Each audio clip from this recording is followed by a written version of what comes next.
What's up, guys? Welcome back to a brand new video. Here in the 7810, we went and leased us a rhino bush hog. We're gonna bush hog the pasture off today. Let me just check something over real quick. Yeah, I'm just making sure everything was hooked up and all that. Alright. I was riding down the weird road for some reason, so I was just making sure everything was hooked up. But yeah, we really got to get this pasture bush hogged off. We don't have to, but I'm a bush hog it because it just looks horrible. We don't have the cows yet, so the gate can stay open. And okay, fits right through just like a charm. Alright, so right here's the pasture. As you can see, it's horrible. Briars, blackberry bushes everywhere. This thing needs to be bush hogged off ASAP. So let me put my skills to the test here. Let me see. That should, yep, okay, it's unfolding. Okay. Doing pretty good. And then this should put it down. And then PTO's right here. Okay, take it slow through here. Alright, we're doing good. It is laying down some hay because this is some pretty thick stuff. So it is kind of laying down some hay a little bit. But yeah, we really need to get, look, there's a deer. That's how thick this stuff is. But yeah, we really need to get this stuff bush hogged off. There's a couple trees and stuff that's up against the fence that I'm going to have to cut down on my free time someday. I can't really get around to them today. I do not own a chainsaw yet. Like I said, this tractor and the truck and gooseneck trailer is all I got to my name. So, gotta get that tree cut down. Oh, that's on my neighbor's property. I didn't know. That tree's gotta go. So yeah, it looks like we got about 2 or 3 trees. I could just probably trim that. But yeah, this tree up here's gotta go. Gotta cut that down too. That thing's almost in the road, so gotta cut that down too. Looks like we're cutting pretty good. Got some thick briars up through here. Let's see if I can get this. Oh, this is some thick stuff, alright. I'm glad I'm cutting this. This is right up on the fence. Well.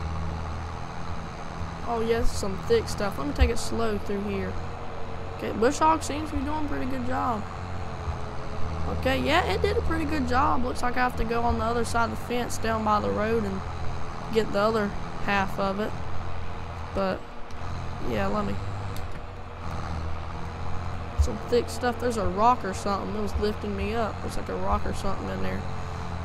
But, we're seeming to be doing good. I'm going to do some more work with this thing and kind of test it out a little bit. So I'm going to do some more work and catch back to y'all in a minute once I've kind of done some more work with it and tested this thing out. So catch y'all once I've done a little bit more work with it. Well, guys, we've done a little bit more work. There's some sort of old feed trough here. I don't know. Looks like it's a fairly new condition. Must have just bought it before he passed away and sold the property. So I don't know. Maybe I'll keep it. Maybe not. Not too sure what I'm gonna do with it. I'm gonna have to come back and get a second pass on that as well. So, yeah, but the bush hog, this is a very great bush hog. It's a brand new. In case you're wondering, I just rented this. I'm just leasing it. I do not own it. One of these things brand new is almost $20,000. So, yeah, I'm not spending over $20,000 on just a simple bush hog. But I'm going to do a second in row here just to give us a little bit more space to move and all that. I know I said I wouldn't mess with the other side of the pasture, other side of the pasture over yonder, but I'm probably going to bush hog around the pond some, just to kind of keep that around the pond controlled and all that, so that way if we do end up buying cattle, they can have nice, safe drinking water, not have to worry about briars in the pond or anything. So I'm definitely going to keep everything cleaned up around the pond. But other than that, the field, I'm probably not going to bush hog it. It's just too much. Oh, look at that doe. Dang, must be a hole in the fence. He just ran right under the barbed wire. But yeah, by no means necessary messing with that other side of the pasture. It is just, it's huge. It's huge and all that. It's a lot thicker, so bush hog's gonna have a lot harder time mowing through some of this stuff. So I'm not even gonna mess with that back pasture. I mean, it's just thick as it can be. But I'm gonna have to get another pass done just to kind of keep that off the trees and keep all that off the fence line over there. And then once I'm done bush hogging, I'll take a look at the fence, take a look at the insulators and all that, you know, because I'm pretty sure this is electric fence. I'm pretty sure. So, you know, I gotta take a look at the insulators on the fence, you know, check the electricity, make sure everything's in good shape.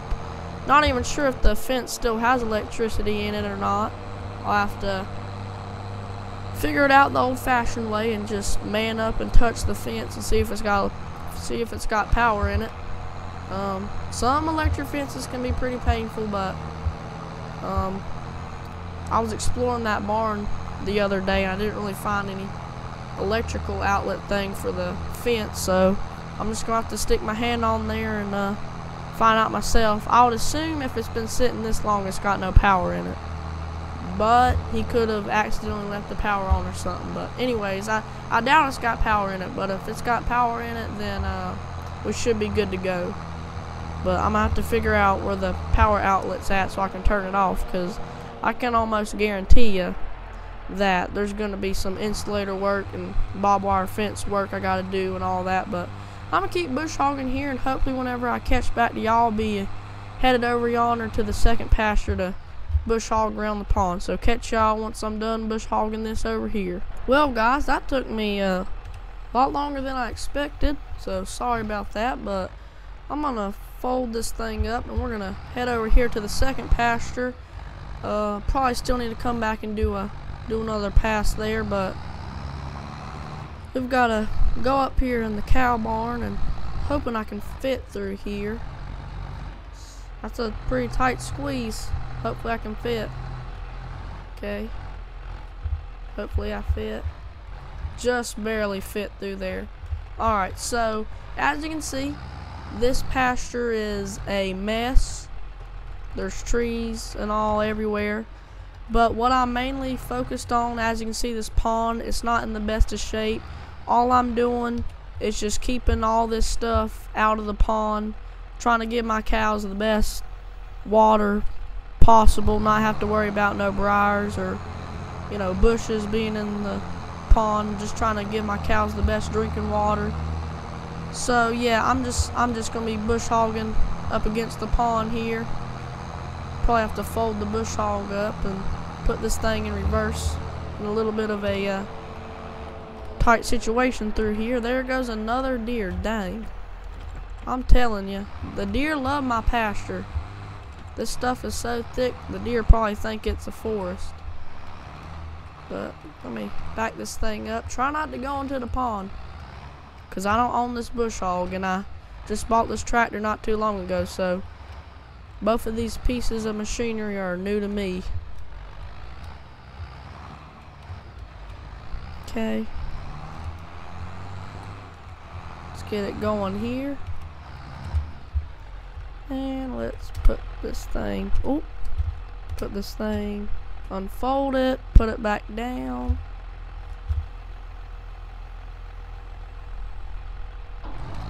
Then I'm gonna start bush hogging. Like I said, just keeping all this stuff kind of off the pond. All this weeds and stuff and all that are kind of growing in the pond. I'm just trying to do my best to keep it out of the pond. Try my best not to fall into the pond as well. I'm so glad this is a four-wheel drive 7810. If it wasn't a four-wheel drive 7810, I'd probably be in the pond by now. Okay. The pond's over here. I was way off. But yeah, I'm not bush hogging every, you know, single thing. I'm just kind of bush hogging around the pond here. keep bush hogging. I mean, it's probably best if I go ahead and bush hog this, but it's just so big, I can't get around to it. Plus, it cost me $900 a day to have this bush hog rented. That's how much it costs me per day to keep it. So yeah, that's pretty expensive to keep renting this thing over and over. But I'm just bush hogging by the pasture. We don't have cows yet, but I do plan on getting cows in the future. So I'm just kind of keeping all this stuff from getting into the pond. But I'll finish up bush hogging around this pond here, and I'll catch y'all when we're probably headed down the road back to the dealership to go return this thing in. And after that, we're gonna head back to the farm and call it a day. So I'm gonna fold this up, and I'll catch y'all once I'm headed down the road to go return this at the dealership. Well, guys, we were fixing to head down on the road, but I just remembered that I still have to do this, so hopefully no cars hits the bush hog. But I've still gotta kind of bush hog this off. I'm just trying to keep it off the fence line some, you know. So it won't take me long to bush hog this. Take me about a minute, something like that. I'm gonna take it slow. This is some thick brush through here, thick briar bush too. So see a couple wild blackberry bushes. Usually the roadside mowers for the county, they'd come by and mow this, but I just thought I'd go ahead and mow it since I was bush hogging off the pasture anyway. Plus I own this, so alright, just go around me. Or not. Okay. One thing I have noticed is that people in this town just don't seem to know how to drive. But the dealership it's a good little ways down the road. It's actually not a dealership, it's like a co-op, but the co-op has kind of like a dealership thing. You can buy equipment, rent equipment, there's an hydrants and all that, so it's a little ways down the road. But we're just gonna drive the 7810, see all these nice farms. Looks like maybe a big dairy farm here or something.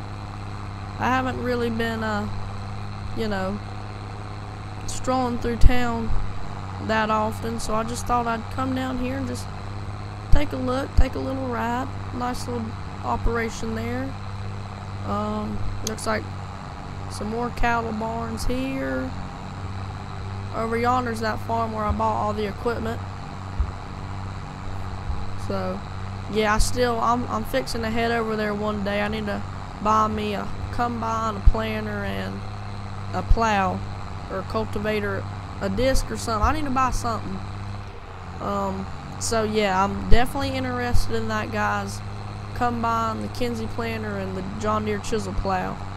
And obviously I need the header, so I'm definitely interested in buying the combine. Like I said, I'm not a case guy, but that's one heck of a nice combine, so I'm definitely interested in buying some more equipment over there. But the co-op is just right here. It's a big grain co-op. We've got quite the line of cars, but I can't help. I'm not a car nut, and I can't drive real fast.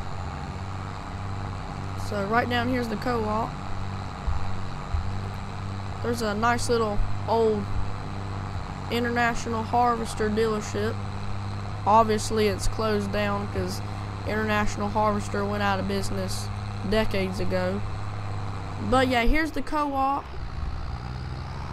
I'm gonna bring this place, I'm gonna bring the bush hog out back at this place. Well, actually I think when I picked the bush hog up, they just had the bush hog sitting right here. So I'm just gonna leave the bush hog right here, y'all. So I'm gonna get out, unhook the hydraulics, PTO, get all this off. So yeah, I'm gonna head back to the farm. Hope you guys enjoyed today's video, and I will catch y'all in the next one.